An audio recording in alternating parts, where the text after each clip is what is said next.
Welcome to the show with me, Dan, and my guest, Jordan Esfahani. How you doing, Jordan? Good, thank you, mate. Thank you for having me. You're very welcome. It's good to have you on. Yeah, a bit nervous, to be honest. Nervous but excited. I haven't been interviewed before. Yeah. Oh well. Here, let's see how it goes. You might be better than Ashton. I think is the benchmark you wanna go to. Oh, I bloody hope so. Well, it sounds like you don't think that's much of a benchmark. So yeah, let's at least better than Ashton. Okay. Well, I think that's possible. Yeah. That's what my told us. This won't be so much about how you're amazing at everything and you look really good looking and your life's like turn around for the better and everyone should. And I would talk about my hair. Yeah. I was surprised actually on the podcast with him. He didn't actually talk about his hair once. Did he not? No, I don't think so. Oh. Yeah. Maybe it doesn't sound like Ashton. You interviewed an imposter. Maybe he's getting more embarrassed about his hair as the years go on. Well, we've lost one potential audience member already, so Ashton, good riddance. He was really looking forward to this as well. Oh, I've been waiting for Jordan's podcast all week. Well, yeah, I'll just introduce you or how we know each other and stuff. So, sure. I've known Jordan for about 11 or 12 years. I think it is. Wow, yeah, it doesn't seem that long. Yeah, I think we met at Gambardo. Is that where we met? Yeah. Yeah, which recently closed, by the way. I don't know if you're aware of. Oh no. Oh. Yeah, RIP. This virus got everyone down. Yeah, jeez. So Gambardo is a children's play centre, which we both worked at. It was my first proper job. Really, was it the same for you or? Yeah, it was from 16. Yeah. First job I got. Even though you didn't really treat it like a job. No. Let's be honest. You just ran around the place. When the bosses told you what to do, you just wouldn't listen and just carry on running around. Best job ever. God, I miss that place. They paid me for doing nothing. Why can't that just be the same in all of life? I know. Well, it did end with me getting fired, so I think you were found out eventually. Yeah, I think it was bound to happen. Sweet. Well, yeah, we met there, but we sort of got to know each other better through our mates like George Stiles and Ashton. And yes. I don't know if we would have carried on being friends if we were just work colleagues. I know that you thought I was very boring when you first met me. Was that? You were a right miserable bastard there. Oh, sorry, I'm not supposed to swear. That's all right. But yeah, that's how I remember you. Just looking like you hated life. What's really interesting with this podcast is the point in which people first decide to swear or what they pick to swear on unconsciously. And yours was your description of meeting me for the first time. But yes, yeah, you thought I was really good. And to be fair, I was grumpy. Whereas you in that job, you sort of took it on as like, yeah, I'm just going to do whatever I want and have fun and don't care. Whereas I just, typical teenager, I was just like, oh, I just want to do as little as possible. And I actually tried to listen to what the bosses were telling me to do, which may have been my error. But yeah, that's a rookie error. That you got to own where you work. I ain't no sheep. But yeah, so then we got to know each other probably over the few years after that, and yeah, I guess one of the reasons I wanted to get you on the podcast, apart from you begging me to come on, because you were like, your podcast is better than Joe Rogan, man, and I need to come on. So yeah, that does sound like me. I do think I remember saying that. But you genuinely, you've been listening to more podcasts recently, haven't you? Like Joe Rogan. Yeah, I have been. Well, I mean, that there's not much to do at the moment. Obviously, I haven't been going out, and I've been working from home. So I'd say podcasts have really made me sane. If it's not Joe Rogan, obviously I listen to a lot of books and podcasts. and just other random ones where I haven't really followed them as much, but I've just listened to random episodes of other ones and stuff like that. Yeah. So that's another reason I wanted you on, is because Jordan likes boxing. I do. Yeah. So what stage are you at now? Because I always don't know how to sum up where you're at with boxing. Apart from Jordan likes boxing. So like, have you been paid for fights? How many fights do you do? Sort of what weight category are you in? If you were to sort of sum up your boxing profile, what would you sort of say? Well, for starters, I don't get paid because I'm still amateur. You only really get paid in the professional rankings unless you go under a unlicensed boxing, Okay. which is considered a bit more dangerous. So I follow amateur boxing, and that's what I compete in. Yeah. So you don't get paid for that. It's all just competitions. Only 3 rounds, not like typical professional boxing where it goes up to 12 now. 2-minute rounds, although I have done 3-minute rounds before. And the level that I'm at is still kind of novice, I guess, although I have been boxing for over 10 years, just not competitively. But I fight in the East Midlands, so there's normally a circuit for the East Midlands fighters. So you kind of know a bunch of people who you're fighting. Sometimes I've had a few rematches, 2 rematches actually.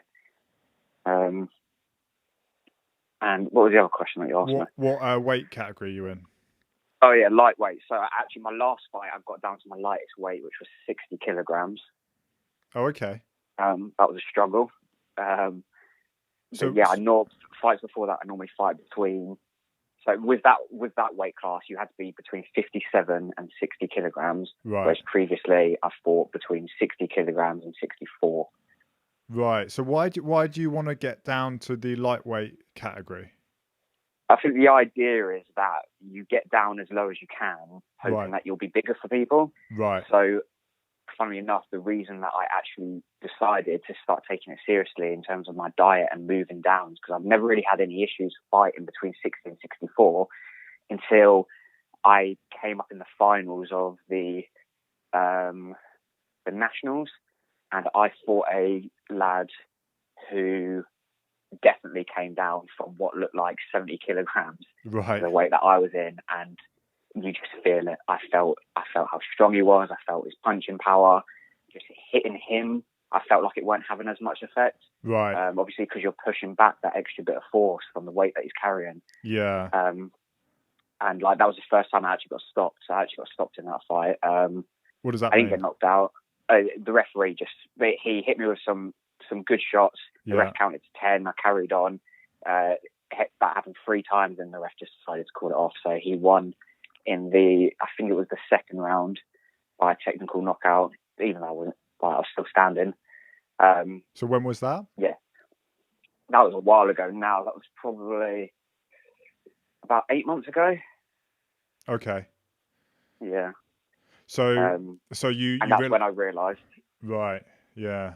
So was this guy that you fought, was he more skilled as well? Like if he was landing a lot of punches, was it a skill level as well, or do you feel like if his skill level was in a lower weight class, or he was smaller built, or I don't know how you put it, but do you think it would be a more even match?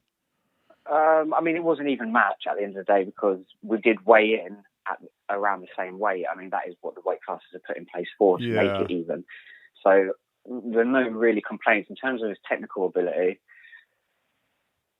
Again, it's hard to say because if he was a lower weight class, then I probably would have fought differently because I would have felt his punching power different and this and that. Yeah.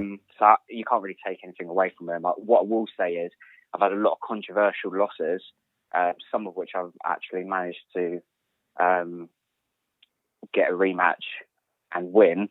But obviously the controversial ones really upset me. This was the only fight where I came out and thought, you know what, I'm not even upset. Like he beat me. Right, like fair it and is square what it type thing. So when you say controversial, you think some other matches you've had have been it's contestable in terms of like you feel like you could have won it or the judges could have swung it your way type thing? Yeah, 100%. You got to think there's only 3 rounds. Yeah. It's only 2 minutes per round, so it's a total of 6 minutes of fighting. You have 6 minutes to convince that judge that you've won that fight. Yeah. A lot of the times it can be really close because there's not that much time, especially in my weight class. It's really fast paced. Like, I'm someone that will really push my opponent, so they have to fight at my pace. Yeah. And obviously, you need to sway the judge's decision. There's one fight which was the most controversial, which I knew that I won, and I was so convinced that I'd won it by the end, and they gave the decision to the other lad. And when I watched it back, you can see that the judges weren't even paying attention. Oh, really? But yeah, which obviously really upset me because you worked so hard. Yeah. But that was actually the fight I managed to get the rematch from, and I beat him on his home show, right. which was a really big thing for me. Like, yeah. So that's just amateur boxing. Like, a lot of amateur boxers don't necessarily care about their record because it only really matters when you hit the professional rankings. Sure. But I really do care. I hate losing. Yeah, well, I guess it's a motivator every time you win, and it's a demotivator if especially if you lose and you feel like you should have won or you should have been granted the win. Yeah, definitely. That's definitely one of the things that demotivates me the most.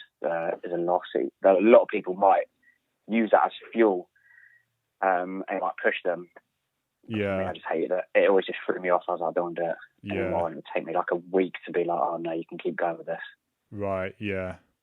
So, what sort of the things that sort of crop up to make like people to swing your way, like judges, like obviously just, they're trying to objectively trying to judge the boxers, but is there other factors that come into play? I mean, obviously not paying attention can be one, but like, is there any other things, like if you do a little dance beforehand or kiss one of them on the cheek, or like but normally like, I just do that anyway. yeah, it's courtesy, isn't it? Give each person a peck on the lips, tell them how well I think they've done today. So don't think that you're going unnoticed, mate. I've been watching you all night. I think I know why it hasn't gone your way if you've been doing that all the time. But is there, I don't know, like in seriousness, like what sort of stuff can help swing it? So a lot of judges normally, like, they look out for what they like. So a lot of judges don't like the marching forward with your guard high, throwing big swings, looking for a knockdown, just trying to weigh it. What they like is boxing, not fighting. Essentially, like, I don't know how much boxing you watch, but if you watch people like Floyd Mayweather, where he's not known as a slugger, he's known as a technical boxer, right? Who keeps his distance, uses his jab, his long reach, and he picks his opponents apart. I think that's essentially what they're looking for or what they like. Others might disagree, but it's trying to see the technical aspects of the skill, basically. More than just. Although, with that being said, it should be judged on a scoring system. So you have a circle. Amateurs have a circle on the fist of the gloves, and 1 point counts as, if you can imagine that circle of the gloves, so the fist hitting your opponent's heads within certain areas, like it can't be behind the ears. But if you essentially slap, so you're kind of hitting with your palm, that wouldn't count. Even if you got them really well with a nice hook, that shouldn't technically count as a point because you're not hitting them properly. So is that sort of something that's talked about in boxing, the boxing community, about having more of that sort of system? Or is that technically how it should be? Not really talked about because I've never been in a gym and no one's ever taught me to hit with my palm, but people do it. Right. But we always practice hitting with the fist on target. But then, I mean, I've never been to other clubs where they've taught you to hit with palms, but you do see it sometimes, especially with quick flurries, because you might not be able to get as much power, but you can throw a quick hook with your palm and hit them. Yeah. So is that point system currently as it should be? Is that how it is now, or is that you're saying it should be more like that? I think, that's how it is now. Right. Obviously, but that's up to the judges. It's what they see. So if they see a punch and they think that was a slap, appropriate punch, or if they're a slap, they might be like, I'm not counting that. Yeah. Like, and you could potentially lose a round based on that punch. they might be like, oh, it was very close, but that punch didn't really count because he kind of slapped him, so I'm going to give it to the other guy. Yeah. Cool. All right. Well, let's go back a bit to the moment you were born. No, what? December 1st, 1992. Watford General Hospital. It was a sunny day. Yeah. When was the? I guess when your boxing interest was born. When was that? What was that? Why did you get into boxing as a hobby, actual practicing hobby first, or was it a thing where you started watching boxing? Like, how did that sort of come about? It's weird, kind of, actually. First off, I was very mischievous, as I think you know. Yeah. I was never like a kid that was out on the roads or anything, Yeah. but I liked causing a bit of mischievous trouble. Yeah. Most you hated me when you not hated me, but you thought I was a moody so and so when you first met me, and I think I didn't go to school with you, but most of our friend group did. And they say when they first met you, you were just a pain in the ass, just an annoying little kid who was just really annoying. So is that? I think I have a story of all my best friends at the moment, which considers of me fighting them at some point when we were younger, or trying to fight them, or even Sammy's brother, for example. Yeah. Like his friends were twice the size of me and beat the shit out of me. Yeah. Sweet. So carry on. So I think my mum wanted to put me into something that would kind of put me on the right tracks. And at the time, I loved wrestling. I was a big WWE fan when I was younger, which is weird because I'm not into wrestling at all anymore. I can't even remember half the wrestlers that I used to like. But anyway, I think that's what got me into the kind of fighting. And I also had some little obsession with icons. And one of the icons I stumbled across was Muhammad Ali. Oh, okay. Yeah. And I became a big fan of just his attitude and just the way that he talked in his interviews, and obviously he just appealed to me. And the more I got into watching him, the more I got into watching boxing, and I just found other boxers. And then it was at a point where my mum wanted to put me into something like that anyway. So I was doing taekwondo at the time, which I wasn't really. I didn't really like taekwondo. It wasn't really for me. I think the difference is I was doing taekwondo for like a year and a half, and I'd never even hit anyone. And then when I convinced my mum to take me to a boxing gym, it's like the first thing you do is like they just throw you in, and that's how you learn. Yeah. I think it was just much more suited to me. Right. And I credit everything to boxing. I think it's helped me. It's kind of been a father figure to me in a way where it's helped raise me. It's given me my discipline. It's given me everything. It's given me my confidence more than anything. And yeah, it kind of just stemmed from that. So it was my mum, it was me having an interest in that sort of fighting, it was me being a bit mischievous as well. But that's how I got into it, really. Right. So it's almost like your personality, you're sort of destined to do something like that. Yeah, definitely. So you didn't like taekwondo because you didn't get to hit anyone? Not even that. It was just, have you ever done type of martial art like that? Yeah. So you have to learn like a routine of throwing like punches, and I just think I'd never even throw them punches, the type of punches that you'd like, especially now that I've been in fights, and I've learned how to fight. Just, I don't know, it won't for me. Like maybe when you get to a certain level, then it starts. I imagine, because I don't think taekwondo is rubbish. It just didn't seem like it was for me at the time, and maybe I don't know enough about it. Yeah, and I guess it's all part of, well, like any sport or any hobby, there's different versions of it, and it's all about finding the right one for you, isn't it? Yeah, exactly. I sort of had a similar thing with taekwondo. It was an Indonesian taekwondo. I guess it's sort of taekwondo, but yeah, it was an Indonesian martial arts started by my friend's dad. And I did it for quite a few years, well, maybe like 3 or 4 years. But the main reason I went was because my mate went, and his whole family did it, and they were a really cool family. They were just like, breaking blocks with their hands, and like they're just like an army family. But that sounds fun. Yeah, it was. I mean, what did I do? I think I had I had a stick smashed across my abdomen, Um, well, that was by my dad. That was something. No.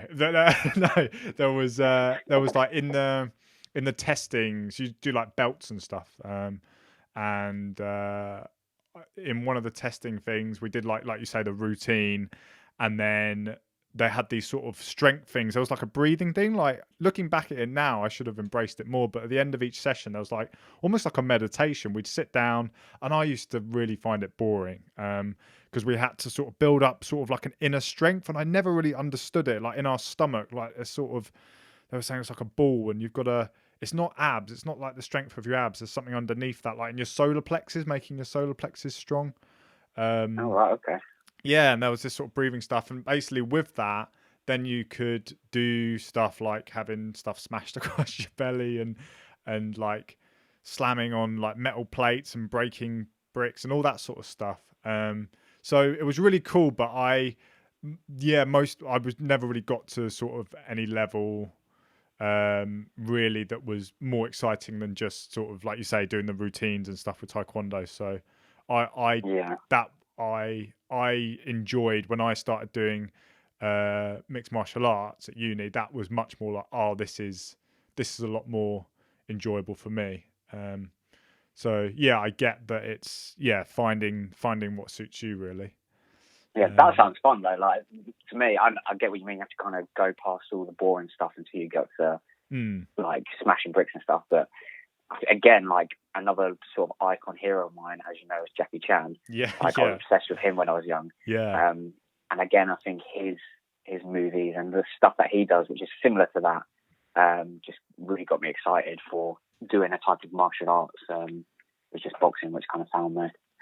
Yeah, so what's been your, like, you said it's been a massively positive influence in your life, maybe one of the main positive influences in your life. What would you say to someone who's like, boxing can make people violent if you get young boys boxing and they've already got a sort of violent streak, it can sort of bring that out more and then they can be more lethal, or, you know, any martial arts really, they can, whether it's mixed martial arts or boxing or kickboxing, it can bring out this sort of like violent side and make them more effective at hurting people, and therefore when they're on a night out, the typical sort of thing, you know. I'd say the opposite really. Like the majority of the boxers or fighters that I know are completely different, like, because they have all that discipline, and I think when they've been in gyms and they've been kind of humbled, because it doesn't matter how big you are, if you don't know how to fight and you go up against someone that does, they're going to beat you. In a boxing ring when there's rules and stuff. So I feel like everyone kind of gets humbled at one point. Like, you're going to get beaten up in order to learn. And then it just seems like that takes people's egos out of it. And like with me, I know that it really calms me down. Like, I'd like to think boxing calmed me down anyway. Yeah. Obviously I've done some stupid stuff since I started boxing, but I think that's just, you know, just boys being boys. Yeah. But I would say that it will definitely teach them dedication, discipline. It gives them something to aim towards as well. And most importantly, I mean, I'm in the boxing gym from Monday to Friday after I work.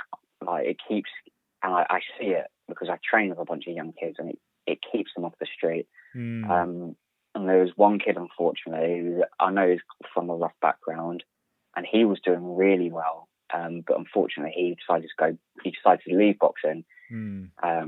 And from what I hear about him, he hasn't been doing well since. He's getting into a lot of trouble, and you just think if he was still in that boxing gym, he wouldn't be hanging out with these people. He'd still be disciplined, still be working to achieve something. Yeah. Do you think? And also, sorry, carry on.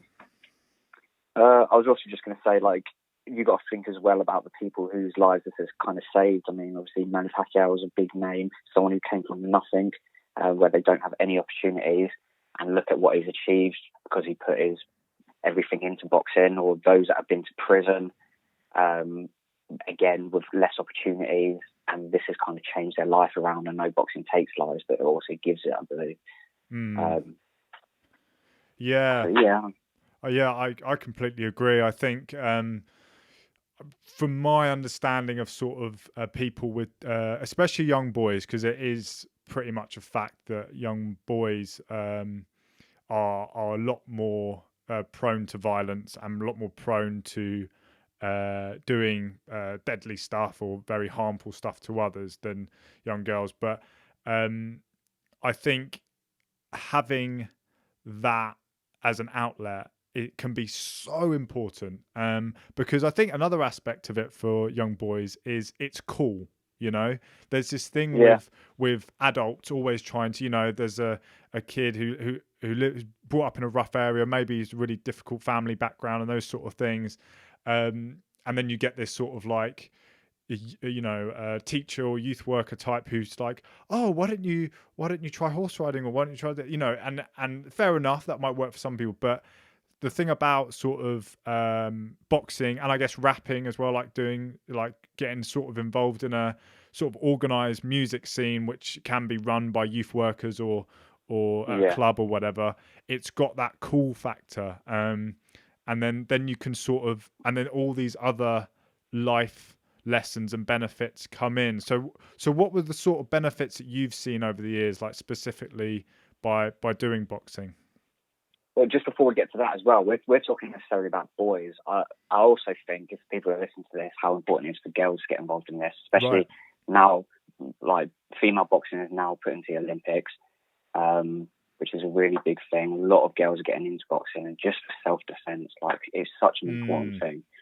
And it just gives them that self-defense. So I would also say it's a great opportunity for girls to start learning now, because it's not just about boys and being cool and this and that and keeping boys off the street. I think a lot of it now, you're getting a lot of more females entering gyms, beginning boxing. Do you find that quite inspiring? Do you find that quite amazing when you see more girls getting involved in boxing? I know that obviously football last year, or maybe the year before, but I don't follow football, but the female footballers coming up. Do you find that quite inspiring to see that? I think that's inspiring is the right word. I wouldn't say that I'm inspired by. I have my own inspiration. I can't say that females inspire me. I mean, I think it's good. I think it's great that the sport is expanding, and that, it's just showing equality as well, which is also great. Yeah. Although I would say female boxing still isn't equal to men in terms that a lot of female fighters are fighting this because they can only do 2-minute rounds in professional boxing. Right. And a lot of them want to do 3-minute rounds, which the males do. I'm not quite sure why they're not allowed to, but it's another topic, really. Okay. But yeah, I think it's great. I mean, the more that get involved, the better. Like, obviously, I love this sport. Like, I love the fact that more people are getting involved in it now as well. I've noticed in the past year, most likely with Anthony Joshua coming into the scene, a lot of people are really excited about the sport and they're getting into it again, which is just nice. Yeah. So what do you sort of see when kids come in and they're trying it for the first time? Do you see like a sort of a pattern or similar sort of attitudes towards it, and do you see that change over time? Like, what have you had much interaction with sort of younger people coming in and training? Yeah, I just take them into the ring and batter them. Yeah. Don't come back here, mate.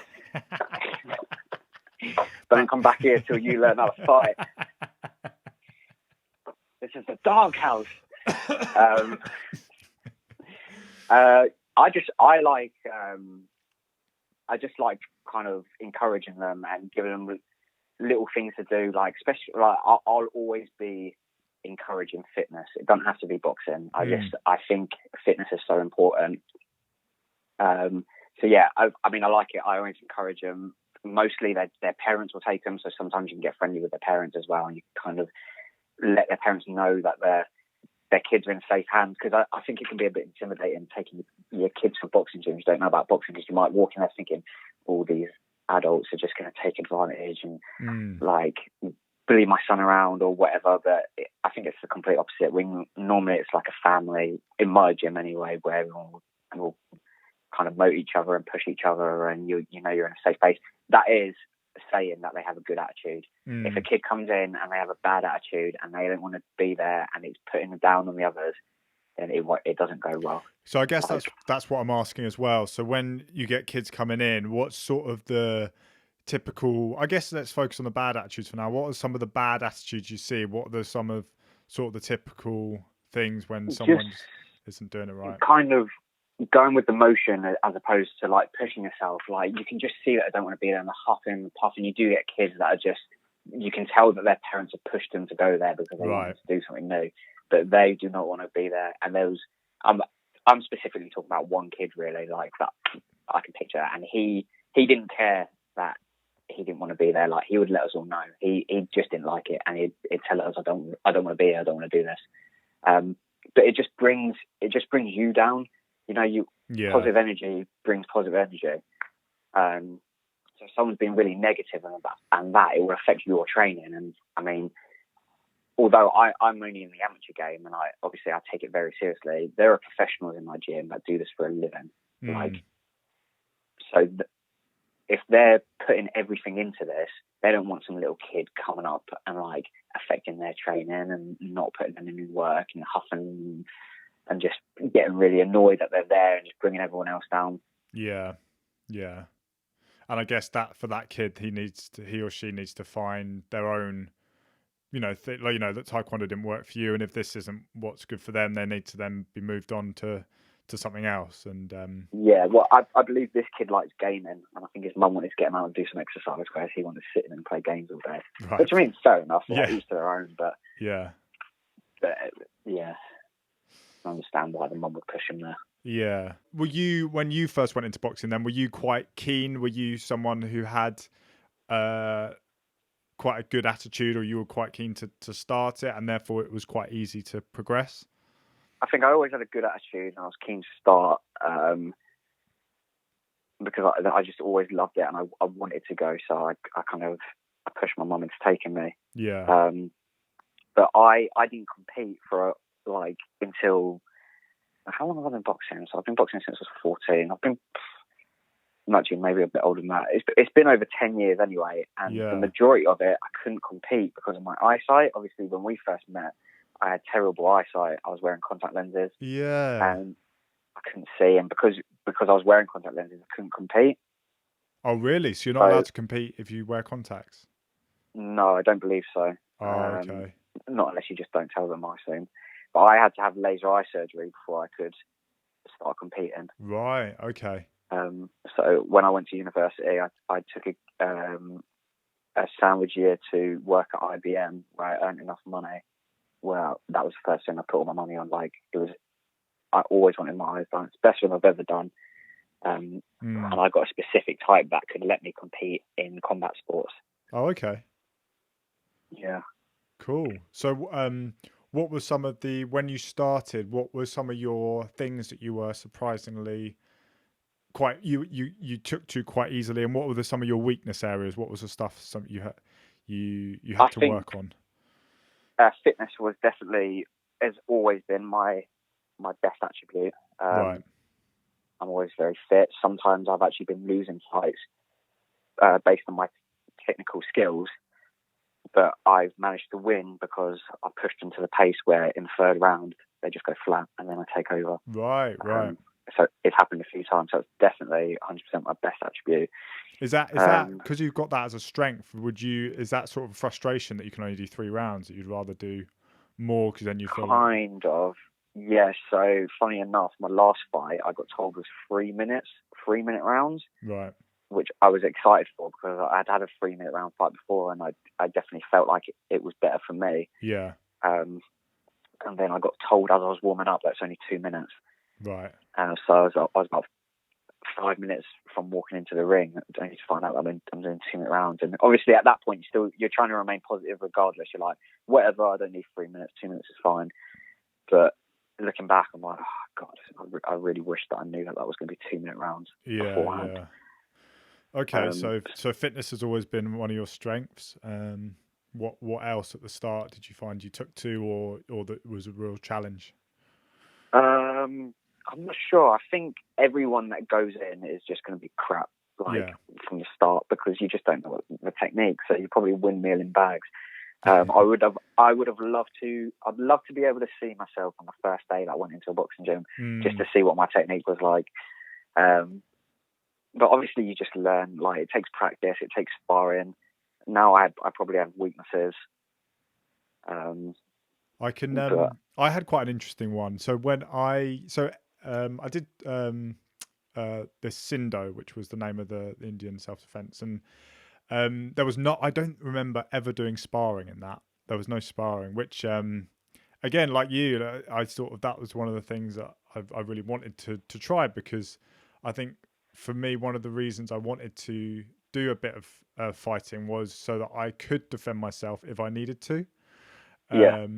And so I think I gave that up, and then I went away for a while, and then at uni there was a mixed, I think it started, I just did like boxercise type thing, and then there was a mixed martial arts club that opened up, and it was the most fun I've had in a sport. I think it's the most thing I was committed to, because I'd done sports when I was younger, but I was sort of one of these kids who just couldn't be bothered. Like I'd rather, like on a Sunday morning, instead of like getting up and going like, yeah, no, I want to go and play football or whatever at a club, I just would have been happy spending the whole day in bed like watching films. Like that was me.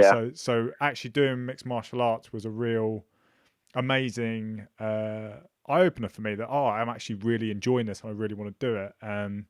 Anyway, I found the key strength and weakness for me when I started was my strength was ground game, and I put this down to me and my brother wrestling like pretty much every day when I was a kid. I imagine that would be a big help, and you wouldn't even realise. Yeah, exactly. That's exactly what it was. It was a subconscious help that I had no idea about. But I'm not bigging myself up. I was taking on like a friend of mine had done mixed martial arts for years, and I was beating him like consistently at ground game. And then the person teaching us in the class, so like it was an external person who had done it for years or whatever, I wasn't beating him, but I was giving him a good fight just on ground game. So it wasn't just like, from that I said, well, it's probably not just my ego. I think I actually do naturally. I was just quite slippery. My brother has always been bigger than me, so I sort of was able to I was very fast, and like people really struggled to just get me in any sort of clinch because I would be quick. So that was really interesting. A lack of shoulders would help you get out of those as well. Okay, we're done here. That's the episode. No, it's funny you say that, actually, because I used to fight with my sister. Okay, yeah. And we just used to use hands, and she was quite good at kicking. And I felt like it's a similar thing. I think a lot of my boxing came from getting beaten up from my sister. Right. It was only until I started boxing, and once, because she used to beat me up pretty bad, once I fought back, and then she never again messed with me once. And I remember my mum even saying, like, well done, like, I'm glad that you stood up for. I'll tell you the story, actually, because it's quite a funny story. So I was just sitting eating some pancakes on my dining room table. Obviously, you're in my house, I was just sitting eating my pancakes there, and my sister came up and grabbed one of my pancakes from my plate and just shoved it in my face. Ooh. And I just speared her over the couch. And this sounds bad, but like, this is just what my family's like. Just started hitting her on the floor. And it was the first time I'd ever really fought back. And my mum broke us up apart and went, shouted at my sister, get to your room. She stormed up crying, and my mum, just in a range, just turned to me and went, good job, Jordan. And just walked up the stairs. And it was like a moment where I'd become a man, like, yeah. Oh man, I really wish I could just see that. I always want to film that reenacted. I could just picture her going upstairs and you just there, and then just close up on your face, just like smiling and nodding, like yeah. That's where it started. But that was the end. That was it. Then after that, I think we had like one fight since. By that point, like I'd grown up and I could no longer be bullied by her. Yeah. The boy became a man. Yeah. By beating up his sister. I'm a man. No, it's funny. It is that thing though. It's like you can trace some stuff back to like the stuff you used to do with like your brothers and sisters, isn't it? And the fights, because fighting is just a normal part of growing up, isn't it?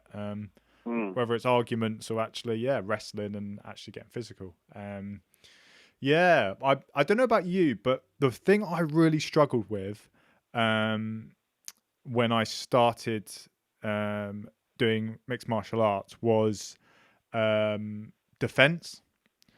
Right. Okay. I would just always get punched in the face, and it was so annoying. It was so annoying. Like I was trying to do, you sort of duck and roll, and you put your guard Yeah. up, but then if I put my guard up, they'd punch me on my guard, and my guard would hit me in the face and make my nose bleed. And I found it so difficult. I mean, did you? Yeah. Was that difficult for you as well, or?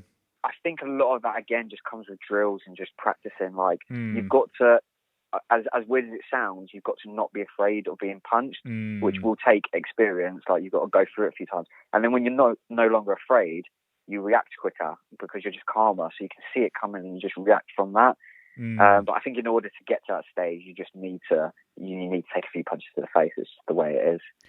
You sort of mentioned being calmer there as well. Like, is there an aspect? I remember a friend of mine who's a semi golf pro, and he talked about his trainers used to talk about mindset a lot. He said like, Is this Sam?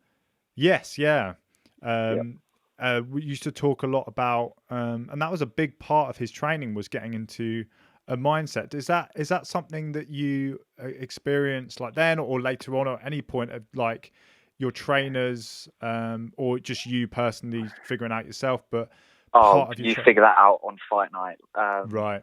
Yeah, with every fight, I think you can only figure it out on fight night. But I remember the first fight I had, everyone left the room whilst I was warming up. So I was on my own. It was the first time I was on my own, and I'm fighting in like 5 to 10 minutes. And I remember thinking, if I just run out the door and just run, really? no one will know. Yeah. Like let's just get out of there. Were you just scared then? Yeah, you are. You're just nervous. Like, and it was only until like my 8th fight where you stop getting nervous. I mean, some people are just naturally like, I'm ready for this, and they just convince themselves. Yeah. With me, I had to really install it in me, like, right. You'll be fine, like, don't. But in a way, I think the nerves play to my advantage as well. So you kind of got to balance it. So there's been fights where, like after that 8th fight, where I was so confident, I'm like, I'm going to go in there, like, there's nothing they can do. I'm going to batter them. And then because I'm so confident, you end up just walking into punches, and your game plan goes out the window. Right. And I lost the fight on that, and it was a fair loss in my opinion. And I think it was all down to my mindset because I just was overconfident. And then there's been other fights which I think I've lost. My first ever fight I lost was at an away club. And I was just out of my comfort zone. I was just worrying, and then you get more worried, and I think that really affected my performance. You kind of got to find like a middle ground. Like you can't be too overconfident, but you can't be too nervous. But with that being said, I like the nerves because I feel like they make me sharp. Yeah. Well, I guess it's that I can relate that to, when I've done quite a lot of stage performances and acting, especially when I was younger. Yeah, of course. I can imagine that's very similar. Yeah, and they talk about actually the nerves and stuff. Even like seasoned actors, like famous actors who do stage shows, and like they still talk about getting the nerves. And I was watching something with Frankie Boyle the other day, who's done stand up, must have done it like hundreds of times, but he still gets nervous before going on. And I guess that's a similar thing of just actually we're sort of embracing the nerves, but using it as a tool, I guess. Yeah. So, I mean, have you ever done any actual sort of specific mind training, or has it just been a thing on the day of the fight that you'll just try and get yourself into the right zone? There's certain things that I try and do. I wouldn't say it's any training. Like, I researched Wim Hof's breathing techniques, and I tried doing a few breathing techniques before some of my fights. Cold showers to wake myself up. Sometimes I just like throw on like dancing music throughout the day, and I just try and sing and dance to take my mind off it and just kind of hype my body up. ABBA and boxing go together really well. Yeah, you can imagine I'm preparing for war and I've got bloody Michael Jackson on in the background.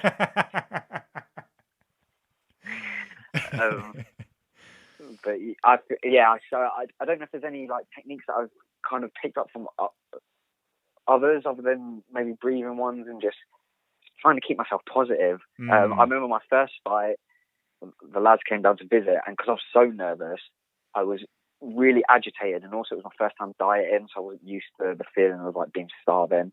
I didn't really know what I was doing in terms of the diet. I think I just starved myself rather than I didn't do it properly. And I remember like just being really irritated easily. Like the lads had to be quite, I think it was like Sammy, Carl, and probably Ashton. Yeah. Had to be a bit calm around me because I could snap like really quickly because I was just so nervous. Yeah. So yeah, there's little things that I picked up, but now it's getting to the point where I think you can overthink that stuff too much, and you just kind of just got to go with the day and just like. Yeah. But I know some fighters that literally just sit in a dark room with nothing playing. Like I've seen it when we're warming up, they just sit in a dark room on their own, just thinking, and that's how they prepare for fights. Whereas I like to be the opposite. I like to just kind of forget about it and be caffeine and just talk. And then when it's time to fight, you go, okay, cool, like let's go. Yeah, yeah. More casual. It's different for different people. Yeah, and I feel like that's what helps me best. Because if I sit in a room and I just think about it, I just freak myself out, and I'm like, oh, I've just made myself way too nervous. Yeah. Have you ever tried meditating? Not necessarily just for a fight, but just in general. Yeah, I have tried it. How did you get on with that? What did you think? I liked it, but I only really did it for 3 days straight. I found it difficult to keep up something to do daily. I know it's only like 10 minutes or so. But what I have started doing recently is on Fitbits. Don't know if you have a Fitbit, but there's like a relax app where you can press it, and for 5 minutes it will read your pulse and kind of assign to your breathing and tell you when to take deep breaths in and then when to release. Oh, okay. And you do it for 5 minutes, and it's supposed to be like a form of meditation. And it's good. It's really good. And it's supposed to lower your heart rate. Or it's been said that it can lower your heart rate. Right. And I've actually started getting into that recently because I've been reading a lot about breathing. Again, like Joe Rogan has a lot of people come onto his show and talk about the benefits of breathing. So it made me think, I should start taking advantage of this app, which I have on my wrist. Yeah. And I found that to be quite useful. Oh, okay. And do you use that just in general, or is that like for the purpose of a fight or something? No, because I've been doing this during lockdown, so there obviously hasn't been any fights on. I've just been doing it random days, just like I should be doing it every day, but you just forget and things get in the way. Yeah, but yeah. It's something that is something that I definitely want to start implementing more into my daily life. Just like because it's 5 minutes, and there's so many benefits I say to it. Yeah. Yeah. Nice. Yeah.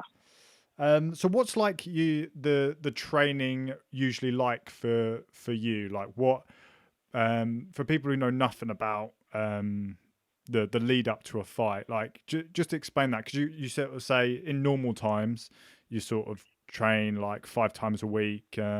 What does that look like, and then how does that compare, and then talk about like leading up to a fight and what that looks like for you? Okay, well, in terms of even if I'm not fighting, compared to when I've got a fight planned, I'm normally still always in the gym. I think the only thing that changes is probably the intensity. Right. Do you just sort of do like general stuff for the gym? Is it like a bit of cardio, a bit of weights, or? It's normally a lot of bag work, but like intensity bag work. So we have like 10 seconds on, 10 seconds off. You get into partners, you go on a wall bag. We'll repeat the combination. Say it's a jab, cross hook. Jab, cross hook, jab, cross hook as fast as you can, as hard as you can for 10 seconds. And then your partner goes for 10 seconds and you swap. So it's high intensity, it's very quick, you're using a lot of energy. We normally do that for about an hour, and then we've always normally finished with body sparring. And then after body sparring, we do sit-ups, or I do other things. I do my push-ups, I do wrist exercises. Sometimes we do a bit of pad work. So you can mix up a bit, but it normally follows the routine of bag work, or a warm-up, bag work, body sparring, and then sort of a warm down where you do like your core exercises. Yeah. I train Monday to Friday. When I talk about the intensity changing, for my last fight, I was using my lunch breaks at work to go to Pure Gym with a personal trainer that I work with. Right. And he was doing some strength and conditioning with me during my lunch break, and then I'd go to the gym straight after work, work there for like 2.5 hours, and then head home. So it was normally around 2 workouts a day. Wow. So yeah, so it's very intense. So is how much? I mean, percentage wise, I mean it's difficult, but how much of it when you're training is skill? You're training in terms of your skill, and how much of it is just training general body, like fitness and stuff like that? I think in terms of percentage, I would say 70% fitness, right, 30% technique. Right. But it's weird because when we do body sparring, we are working on technique. Like I always try things in my body sparring. And again, like when we're hitting the bags, although it's like high intensity, our coach, he's called Errol, he will give us a combination to throw and explain why we throw this combination, how it can be used, where it can be used, the benefits of it. So you are working on technique as well, but you're just working at a very high intensity. So it's not slowed down and like, make sure this is here, make sure this is there. He'll kind of watch you as you're doing it quickly, and he might say, oh, your chin's too high, like tuck your chin in, make sure your hand's coming back to your face. Or a lot of footwork drills whilst we're doing them as well. So I don't know, actually, maybe actually 50-50. Yeah. Because there's always technique involved in it. And why do you think it's so intense for? So that's your normal, like when you actually ramp it up for a fight. Why do you think it's so intense for boxing, and it's not? You don't hear it as much with like other sports, where there's this really intense period of almost like self-punishing training, and maybe why do you think that is so much for boxing? A few reasons. One, you're on your own. It's not like you can pass to a teammate and take a break. Like when you're in that ring, you're on your own. So if you're not comfortable being uncomfortable, you can get found out pretty quickly. So in the gym, they make you want to learn how to be uncomfortable so you can keep yourself calm in certain situations. And it will just help you adapt more. It will help you be calmer, control your nerves, and I think just improve your fighting ability. I'd say that's the main reason. Because the nerves thing, that's something I realized when I started fighting, was how much adrenaline drains you. I realized that after my first fight when I thought I was fit. Yeah, adrenaline really drains you, doesn't it? It could just take everything out of you. Like you could, like you sort of go on the bag or do whatever, or you've got someone there with pads who's occasionally swiping at you, and that you don't have any adrenaline really. Like, well, I don't know how adrenaline works, but you don't have that fear anyway. But even just sparring, let alone a fight, I've never competed in a fight, but just sparring, I just all my like the amount of time I can go like on a bag or punching pads in someone's hands can be ages. But as soon as I'm in a fight, I feel like I'm done after a very short amount of time. Again, it's all down to experience, really. You've got to kind of teach yourself to embrace that feeling, because I'll be lying if I said when we don't go to clubs I get a bit nervous. Like, you can imagine walking into a gym and everyone knows you're about to spar them. You get like the kind of intimidating looks by some boxers. You literally just got to learn to embrace it. One of the ways that I learned how to embrace it was by telling myself, this is how you're going to feel on fight night. Like, you can learn to embrace this feeling now. On fight night, it won't seem as bad. You won't kind of get those butterflies. You'll be more excited than you will be nervous, and it works. Definitely works. Do you think it's helped you to be more fearless in other areas of your life? Like, do you think it's having that sort of mindset? Definitely. Yeah. There have been times where I've been told to do something with my girlfriend or something, for example, and I've said to her like, "Yeah, I'm fine. Like, this is nothing like fighting in front of 200 people." Yeah. Like, and when you compare it to that, it's like, all right, yeah, it seems a bit intimidating, but I mean, I've literally had a fight in front of hundreds of people watching me. Like, it's not worse than that. I can definitely do this. Yeah. I feel like it's definitely ramped up my confidence a lot. Yeah, there's something to that, isn't there, in terms of like purposefully putting yourself through something really, really excruciating. Another reason as well, I'd say, because as you know, I became president of my boxing club at university. Yeah. With doing so, I had to run a lot of events, speak to a lot of people, and although it might not be the actual fighting aspect, it was all down to boxing, and it just improved my confidence because I was just meeting so many people because of the sport, people that were interested in it and wanting to join who had never done it before. So I feel like that might just be university as well, but definitely helped with my confidence.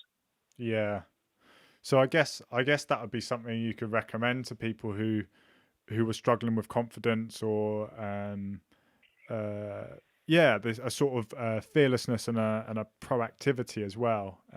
Yeah, any type of martial arts. To be honest, if I was younger, I know that I could still do it, but I kind of wish that I got involved in Brazilian Jiu-Jitsu a bit more, or like you said, mixed martial arts, which you did. Would you have you thought of doing it alongside, or would it sort of take away from the boxing a little bit? I feel like it would take away from the boxing a bit. Yeah. I mean, I would never say never. There might be a time where I might begin to learn that, but I think if I was going to put my kids into anything, I'd start with Brazilian Jiu-Jitsu. Just so, because at the end of the day, you are taking damage to the head when you are taking punches, whereas I think that's one of the benefits of Brazilian Jiu-Jitsu. As I'm aware, I don't know too much about the sport. Sure, yeah, because there's not really striking in the same way in Brazilian Jiu-Jitsu. It's basically... Yeah, exactly. For people who don't know, it's still a good form. Yeah, Sorry. Yeah, no. Good form of self-defense. Yeah, exactly, and it's basically just all ground game, isn't it? Yeah, I think. Yeah, exactly. But yeah, so you've talked about the things that it's given you. I remember, I don't know if you don't want to talk about it, that's fine, but I remember a few years ago you had an injury, and that was the most demotivated I've seen you. What is that a fair characterization of what you're going through at the time? Do you want to talk a little bit about that, what happened, and sort of that process of basically not really being able to do the thing that was providing you so much good in your life? Yeah, that was the hardest moment, definitely, because it would be okay if it was like I just couldn't box, but I couldn't do any fitness. And you're right to say that was definitely... I don't think I've ever suffered from depression, but that was the most depressed I've ever been, definitely. Yeah. I tore my ACL while sparring. So what's ACL? Sparring heavy. It is a joint in your knee or something. You're asking the wrong guy, and I'm not no doctor, but I can. Whatever an LCL is, it's in your knee somewhere. Okay. Yeah. I think it's a ligament which I've torn. Yeah. And I was sparring a heavyweight. I think you actually met him. He was called Dan as well. He was one of my housemates. And yes. As I took a step backwards, because he was a southpaw, so his foot accidentally stood on top of my foot, my leading foot. And as I took a step backwards with my back foot, I just put it in the wrong place, and I couldn't pull my other foot out from underneath his, and I put all my weight on it, and it just snapped, basically. What, your front foot or your back foot snapped? My back foot, so my back knee. Right. It was very painful. Yeah.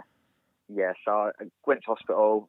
They told me I'd done my ACL after I had some x-rays, and I was out for probably just under a year.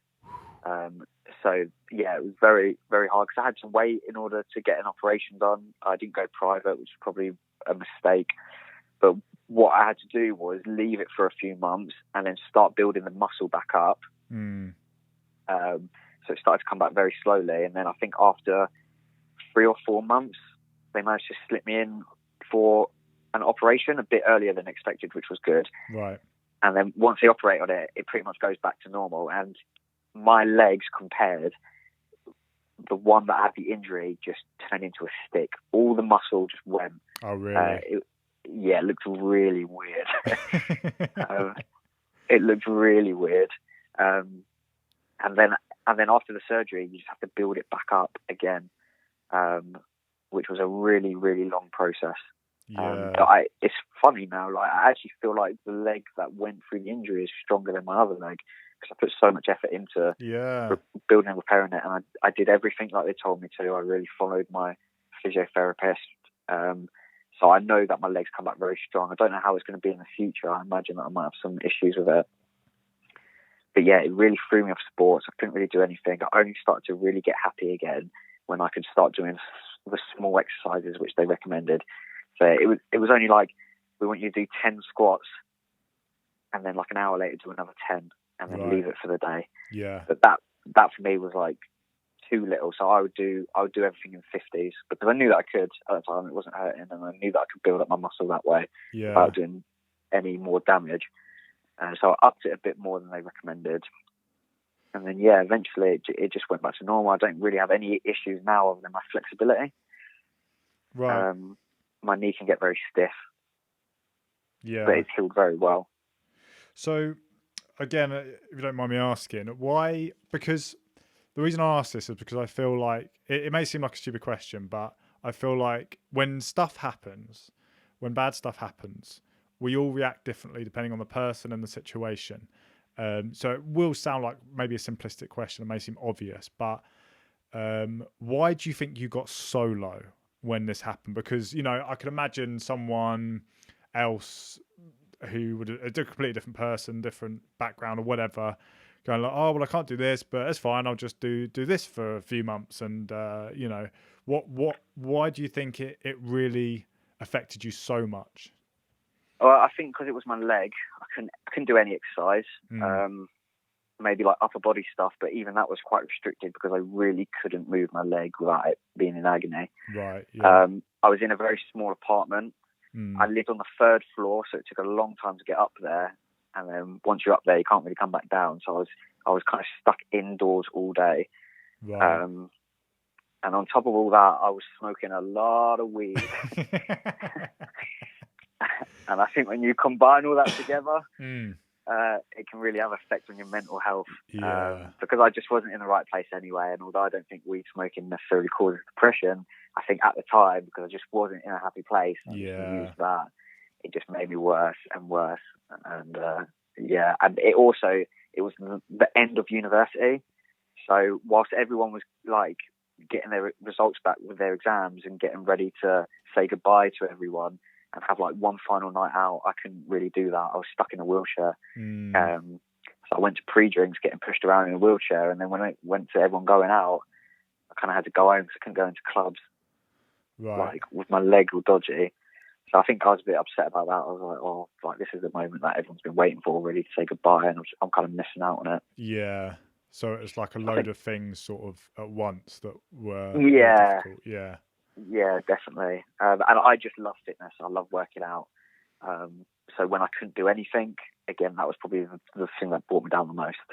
Do you think a part of it as well is, this may be getting a bit too philosophical or whatever, but do you think... let's go deep. Let's go deep. Do you think a part of it is you place a certain amount of your identity on fitness and boxing and like this is who you are, and when you meet people or you're talking with your mates, it's a subject that comes up, it's a thing that you're proud of, you're happy with, and it provides you a lot of joy? Do you think that's part of it as well? 100%, especially because I had kind of a rep at university as that the president of the boxing, and a lot of, because we had a lot of friends of other societies, kickboxing and Thai boxing, and I think they knew how fit I was because we did some joint activities together, and I liked that. I liked being the guy that was a machine, which I was called. I prided myself on that, and I remember actually the kid that started calling me the machine, when he saw me first with my knee injury, funnily enough, he walked up to me and said, "Jordan, I thought you were invincible. How did this happen?" And that stuck with me as well. I was like, I thought I was invincible as well. You're not the only one that thought that. I genuinely did. It was only until something like that happens, it will really humble you. Yeah. Did you feel any changes, or did it change your mindset at all after that, or were you just so ready to get back into it that you just sort of carried on as normal? It motivated me. So when I started boxing again, there were times where I might have been beaten in sparring quite badly, or things weren't going my way. I would remember looking back and thinking, oh, just think about that time when you really wanted to get back into boxing and you couldn't. This is what you wanted, so you've got it now. Just keep going. Yeah. But I would say my attitude's changed again since lockdown, though. I've been a bit less motivated. So what's that been like? It's been very odd, because my whole routine has changed. with that being said, though, I'll be lying if I say I wasn't enjoying it. I've definitely enjoyed this lockdown period because of the break from routine, and I can still do exercise, so it's not like I'm not doing anything. Yeah. It's just a big break because there will be no competitions for a while now. Yeah. In a way, it's been nice, but it has demotivated me a bit. Right. Are you what sort of way has it demotivated you? Just because you knew there wouldn't be boxing for a while, you just haven't been bothered to work out as much, and yeah, well, the gyms were closed for a while as well, like including my boxing gym. They couldn't open. Yeah. Are they open now? Because some of the gyms are opening, aren't they? Yes, so they open for professionals first. Oh, okay. Because professionals need to make a living, and then they eventually open to amateurs. But I would say one of the reasons why I was demotivated the most was because I had my first title fight the week that lockdown was put into place, pretty much. I fought on the Saturday, and on the Monday they sent everyone home from work.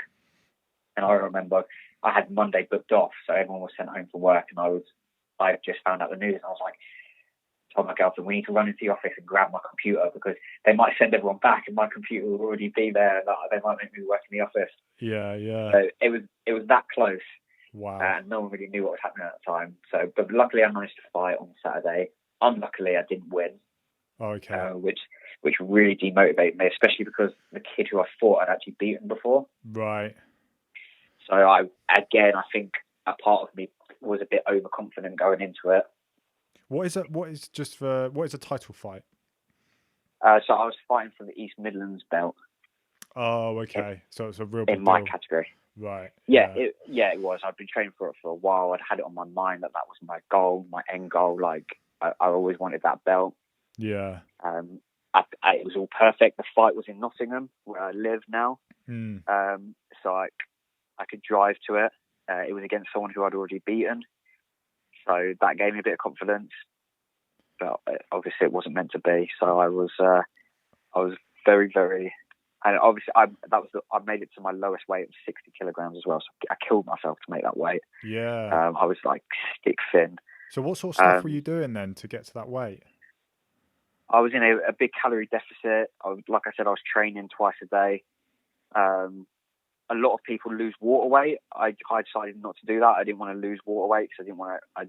I think there's too much of a risk in that, being dehydrated. Right. Yeah. They say that if you dehydrate your brain, it can take over 24 hours to rehydrate, Oof. which can cause, so apparently you can cause like quite traumatic brain injuries in boxing if you're dehydrated. Oh, okay. So I didn't want to do any risk, so I did it properly. I made the weight cut very well. Bang on 60 kilograms, which was the limit. But unfortunately, it just wasn't meant to be. But I'm hoping, because I've beaten once and he's beat me once, we can go for a third time, hopefully for the title after lockdown. So how do you get to be in a title fight? Like what? Like if I just like, oh yeah, I want to be in a title fight. Like what? How do you actually get to the point where it is a title fight and you can get the belt? You just challenge for it. Challenge for it whenever. Do you need to? You're ready? Do you need to do anything? Like if I decided, I want to do it. What would I need to do to? I imagine you'd need a certain amount of fights. Right. Okay. In order to challenge for it, but it would be more down to your club. Your club would contact whoever has the belt and say, we're putting in a challenge for it. Right. You come to an agreement on when and where. Like normally there'll be shows like every month. They might say, okay, we're willing to challenge. We're willing to put up the belt on this show if your fighter can fight on that show. You agree, and then you just fight for it. So then he's got the belt now. Yep. And then my belt. And he's going to keep it until someone challenges him and they beat him. Yeah, you actually get to keep the belt for good if you defend it 3 times. That belt is then yours. Really? Yeah. Right. So because the belt was vacant at the time when we fought for it, so it was the first time either of us fought for it. Right.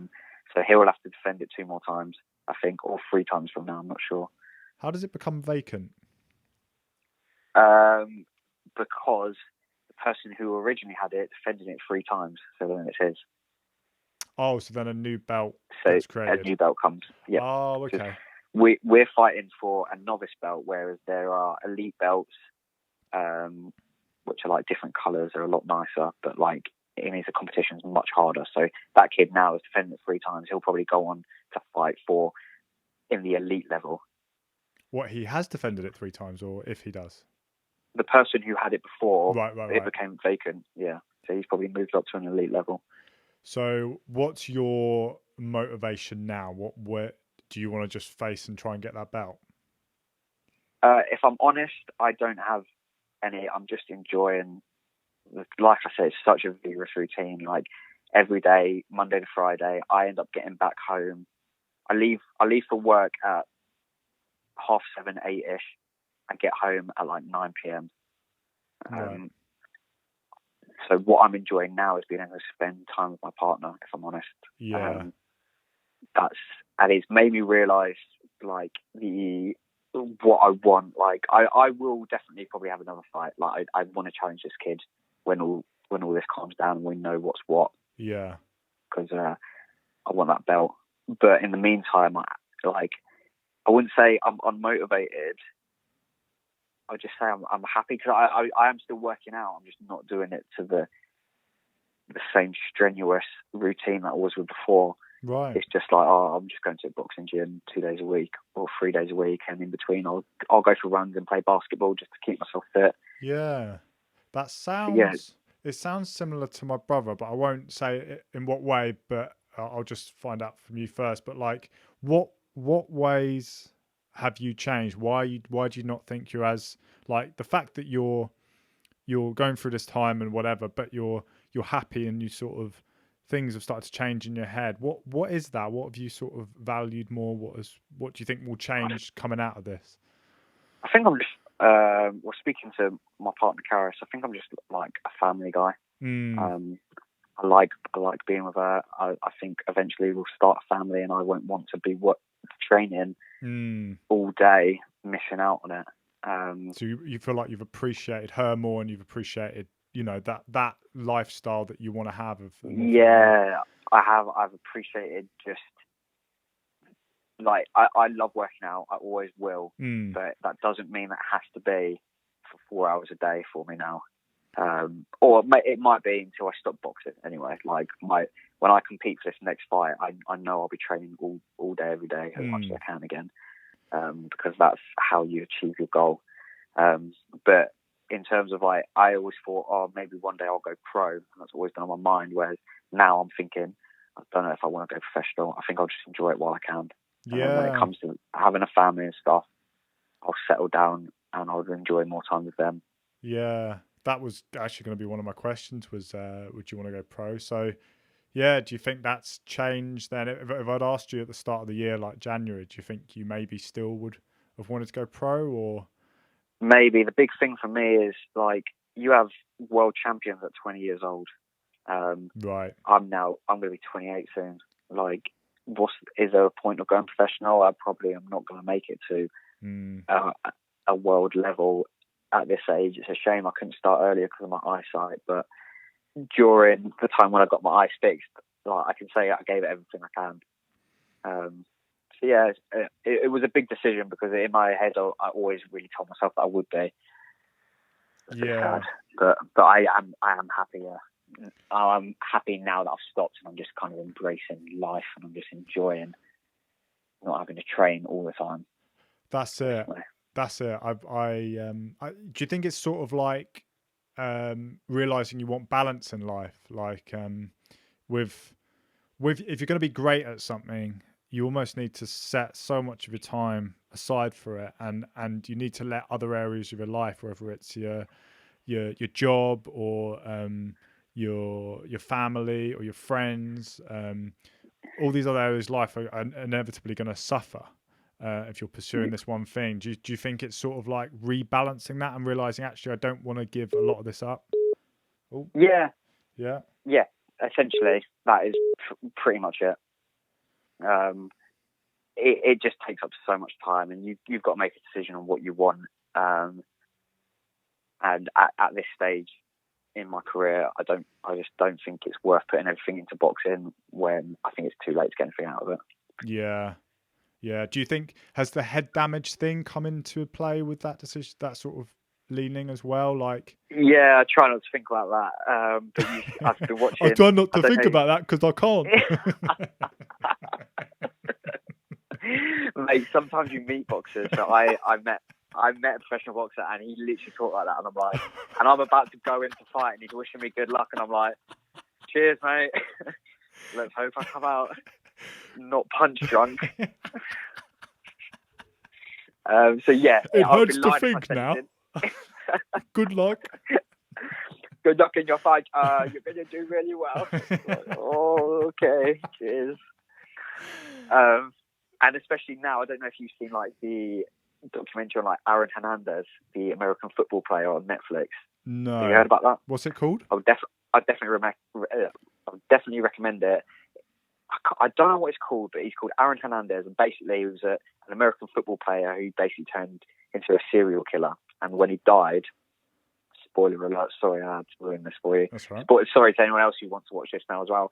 Died at the end, and they do a scan on his brain, and they can see how much damage American football has given him. He's got CTE. Yeah. And like, you don't just hear it with boxers. Like, he was an American football player, Chris Benoit, the wrestler. Yeah. There's a Vice documentary on him, which is really good. And it's the same thing, had really bad CTE, and he ended up killing his wife and his child. And people around him were like, I can't believe it was him. He was the nicest guy I knew. Yeah. But yeah, it is a worry, obviously. Yeah. Especially with boxing, because with the benefit of MMA is, if you get knocked down, that fighter can jump on you and start to do their ground and pound, and the ref will jump in and stop it straight away. Whereas with boxing, if you go down with a concussion, you have 10 seconds to get back up and figure out where you are, just to take more blows to the head. So you're taking repetitive punches, even though you've got a concussion, whereas in MMA, they would have stopped that by now. And I think that's where the danger lies, definitely. So yeah, it's a worry.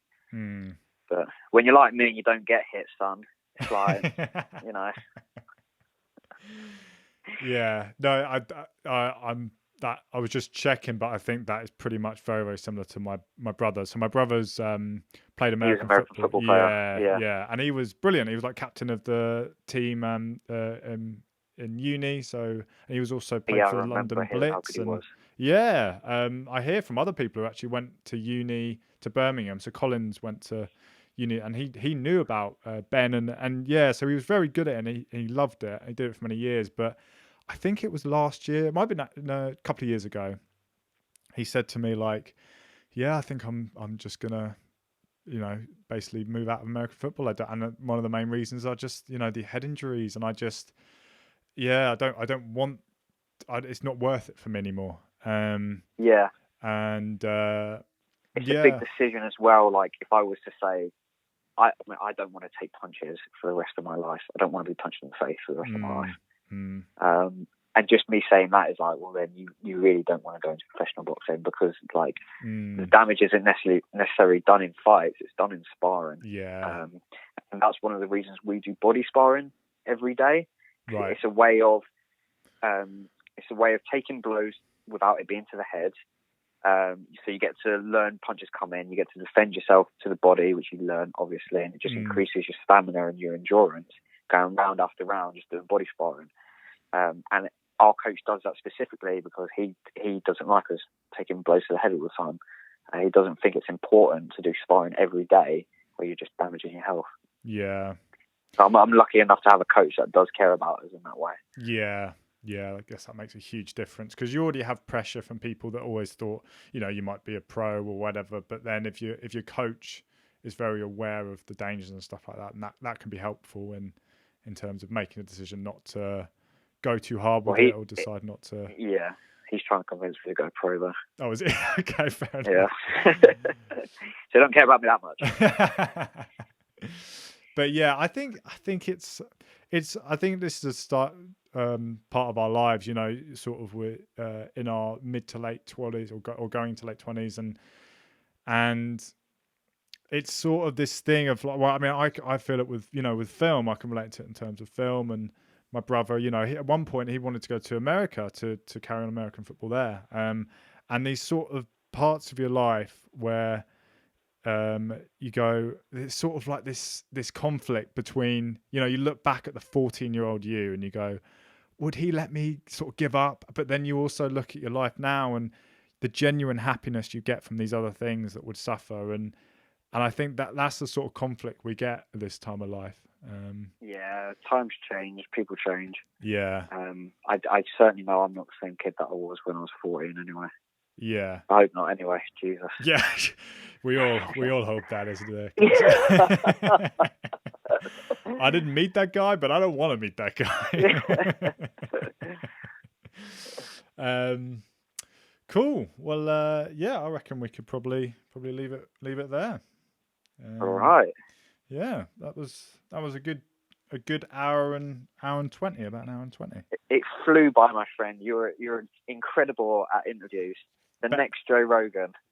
Or better than Joe Rogan? Well, I would say the one and only Dan Brown, but there's an author already with your name, so. Yeah, but he's crap at interviewing, so I beat him anyway. Well, there we go then. And some people say, some people who know what they're talking about, is that he's a crap writer as well. But I'm not one to judge. Yeah, I'm not one to judge. He's a crap interviewer though. I'm the only Dan Brown, but no judging. Sweet. All right, man, I enjoyed it. Yeah, me too. And yeah, it was really interesting. I we've chatted a little bit about boxing and stuff like that, but yeah, we haven't gone in this depth, and it was good to go deep with you, bro. Oh, my man, it's always good to speak to you. Yeah. Cool. All right. Well, anyone listening, please pass this on to anyone you think that would be interested in listening to this. People who are interested in sport or boxing or just in general. Yeah, it'd be nice to get as many ears in this as possible. And yeah, just thank you so much for listening, and thank you, Jordan. Yeah. One more thing. Yeah. Did I beat Ashton? Was it better? Yeah. Yeah. Now I've got it on here for proof.